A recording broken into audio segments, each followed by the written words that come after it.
The latest negotiations between Israel and Hamas appear to have stalled. That, according to the Israeli newspaper Harretz. Earlier reports said some progress had been made, but both Israeli and Palestinian sources tell Haaretz that large gaps remain. This latest report comes after news that Israel agreed to ease conditions in the Gaza Strip. The Palestinians accuse the Israelis of trying to formalize the blockade by easing conditions but not lifting the siege.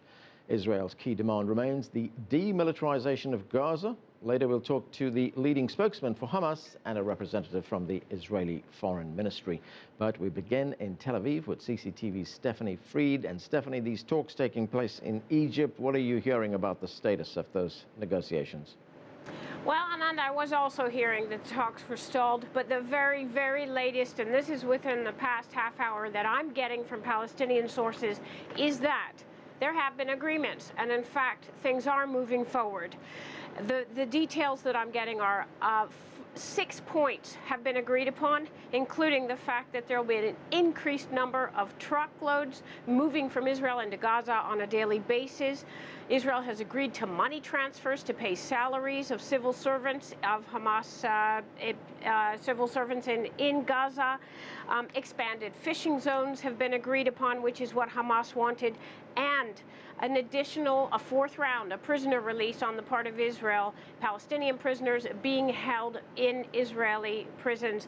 Things that are outstanding: Hamas or Gaza's airport still remains to be resolved, a demilitarized zone, as you mentioned, and a safe corridor or a safe passageway between the West Bank and Gaza.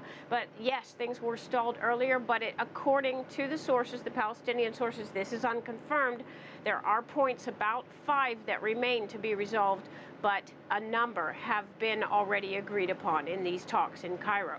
And Stephanie, those points that you said are still outstanding, are these talks continuing on them? Yes, absolutely.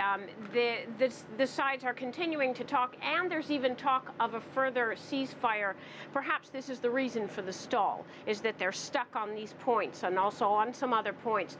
And there's talk of a round of another 72-hour ceasefire. The one that's currently in place has been quiet, has held, but it's set to expire tomorrow, and they're talking about another round to continue with these talks. So that it looks likely that there's a momentum going and that there will be a continuation, unless, of course, things can always absolutely collapse.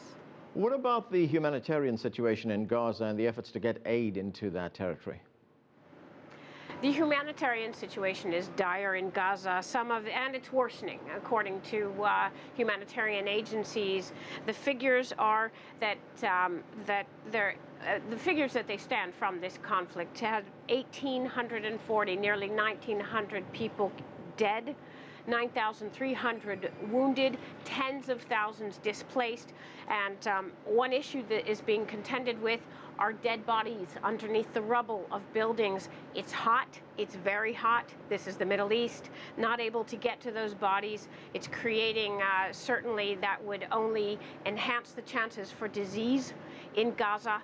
Again, ongoing since this started, problems of no electricity, no running water, not enough medical aid, not enough food, and so it's a crisis, absolutely, in Gaza. Okay, thanks, Stephanie. Stephanie Freid there reporting from Tel Aviv.